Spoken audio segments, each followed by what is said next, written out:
Bonjour à tous et bon dimanche de Pâques. Voilà, je reviens aujourd'hui pour une petite vidéo in my mailbox où je vais vous présenter les SP que j'ai reçus cette semaine. Je n'ai pas fait d'achat cette semaine, mais j'aurais pu, puisque je suis allée au festival Trolls et légendes à Mons hier, où j'ai rencontré enfin Talia, donc ma petite chérie, sa sœur Kika, une amie à elle qui s'appelle Ariel, comme la petite sirène, et enfin Setsuka, ma petite Setsuka chérie. Je leur fais plein de gros bisous parce que j'ai vraiment passé une après-midi super en leur compagnie. Avec mon chéri, hein, évidemment, il était là également. J'oublie toujours de le dire, mais c'est tellement une évidence pour moi que voilà. Donc, cette semaine, que des SP et des bons. Donc, je vais tout de suite commencer avec le premier. C'est 0.4 que j'ai reçu chez Nathan dans la collection Blast de Mike A. Lancaster. Voilà. Donc, je vais vous lire le petit résumé. Donc, quand ils se sont réveillés, leurs amis, leurs parents, leurs voisins, tout le monde avait changé, tout le monde sauf eux quatre. Voilà. Alors, la couverture est assez originale, avec plein de petits bonhommes. Et ici, vous voyez le point qui est représenté par les quatre. Donc, j'ai hâte de le lire. À mon avis, ce sera une de mes prochaines lectures. J'ai déjà voulu le commencer cette semaine, et puis je me suis dit que non, j'allais attendre de faire In My Mailbox avant de le lire. Voilà. Alors ensuite, j'ai reçu chez Brajlon un livre que j'attendais, vu que je l'ai déjà commenté dans une de mes vidéos récapitulatives. Je ne sais plus si c'est celle de septembre ou d'octobre.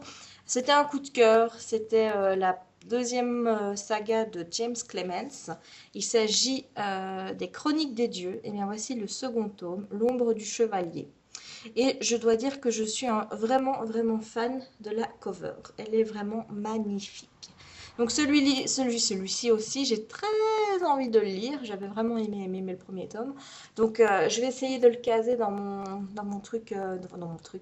mon planning lecture très rapidement. Vous voyez, c'est quand même une belle brique. Donc j'espère pouvoir le lire très vite et vous délivrer mes impressions sur ce tome 2.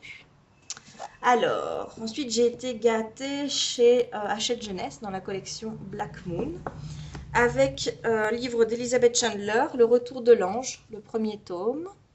Donc c'est avec les mêmes personnages de la saga Le Baiser de l'Ange. Mais alors voilà, moi je suis un petit peu embêtée parce que j'ai lu le premier tome du Baiser de l'Ange, donc l'accident. J'ai le tome 2 qui est dans ma palle, le tome 3 je dois encore l'acheter. Et comme c'est les mêmes personnages, est-ce que je risque pas de me faire spoiler en lisant celui-ci parce qu'il était mis sur le document presse que les deux sagas pouvaient se lire indépendamment. Mais bon, moi quand je lis un peu la quatrième de cover, ce que je ne vous ferai pas, j'ai l'impression de m'être un peu spoilée sur ce qui se passe un petit peu dans la première saga. Donc voilà, si quelqu'un pouvait me renseigner pour savoir si je peux lire ou pas ce livre, ou si je dois lire absolument Le Baiser de l'Ange avant, ce serait très gentil de votre part. J'aime toujours la couverture avec les petites plumes, c'est toujours magnifique. Voilà. Et l'autre, c'est un bouquin que j'attendais énormément. Et je dois dire que quand j'ai vu que vendredi il était dans ma balle, j'ai fait des bons. J'étais vraiment contente. Il s'agit de Insatiable de Meg Cabot, toujours chez Black Moon.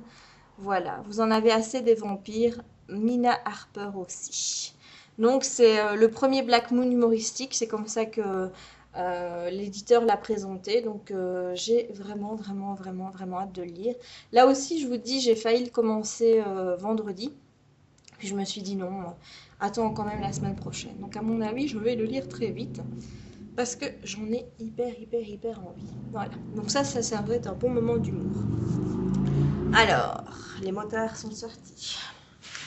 J'avais dit que je ne parlerais pas de motards dans ma vidéo, mais rien à faire. Rien que d'entendre le bruit qu'ils font dehors, ça m'énerve. Alors, chez Orbit, mes livres de poche, j'ai reçu Elantris de Brandon Sanderson. J'aime beaucoup la cover. Et je vais vous lire la quatrième. Hein. Donc, il y a 10 ans, la sublime cité d'Elantris, capitale d'Aléron, a été frappée de malédiction. Ses portes sont désormais closes et nul ne sait ce qui se passe derrière ses murailles. Kay est devenue la première ville de l'Orélon. Quand la princesse Sarène y arrive pour épouser Raoden, l'héritier de la couronne, on lui apprend qu'il vient de mourir. Veuve d'un homme qu'elle n'a jamais vu, Sarène choisit pourtant de rester à la cour et tente de percer le mystère d'Elantris. Voilà, donc c'est une autre saga de Brandon Sanderson qui est connue aussi pour la saga Fils de Brume.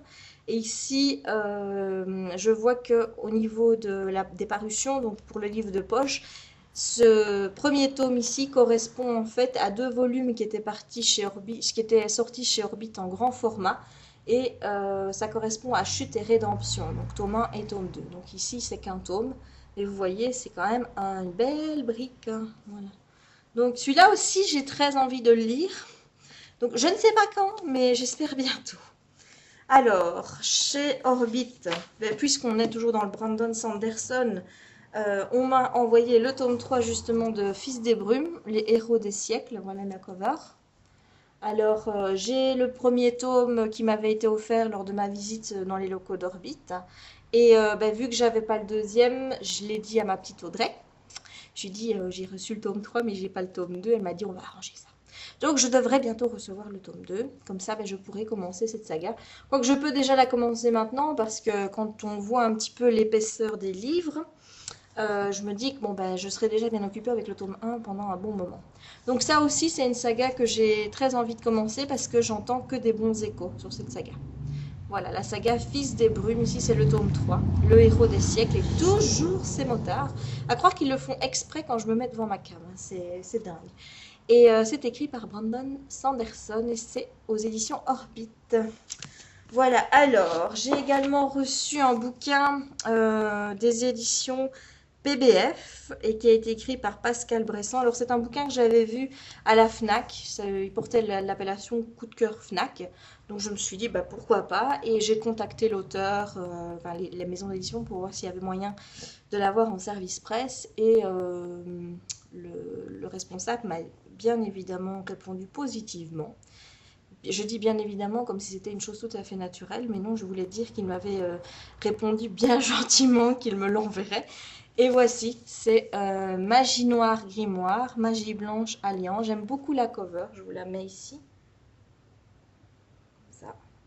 Et je vous lis la 4e de cover. Donc cet été, pendant que nous passions nos vacances dans un petit village, on nous a raconté une légende. Une vieille demeure victime d'un sortilège qui erre de siècle en siècle. Alors, quand nous avons croisé en ville ces 2 enfants au comportement bizarre, on s'est tous demandé et si cette histoire était vraie.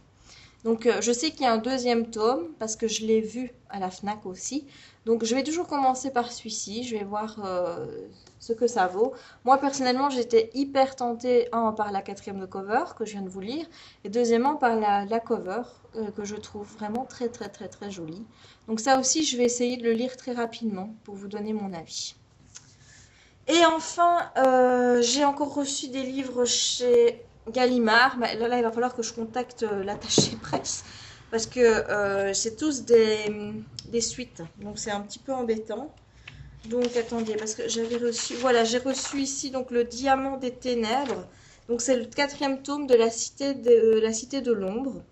Voilà, donc je vois dans les thèmes, parce que j'ai le papier presse à côté de moi. Alors, la Cité de l'Ombre, donc c'est écrit par Jeanne Dupréau et c'est donc chez Folio Junior. Et donc, les thèmes, c'est fantastique, utopie, amitié. Et je vais vous lire le résumé.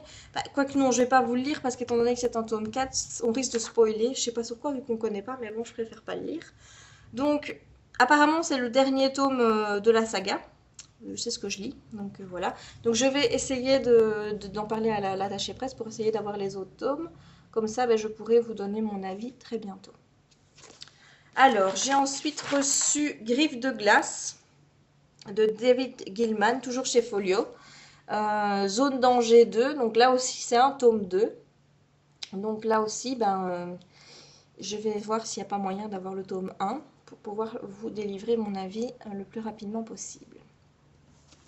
Et le dernier que j'ai reçu, c'est dans la collection Pulp Fiction, Le Cercle et la Flèche. Donc c'est le 2e tome du Chaos en marche de Patrick Ness.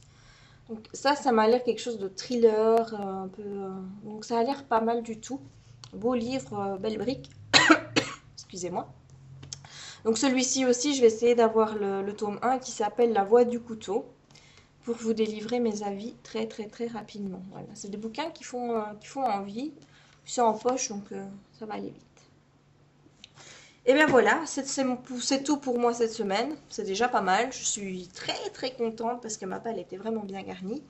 Alors maintenant, il ne reste plus qu'à vous, à nous délivrer un petit peu vos In My Mailbox de cette semaine.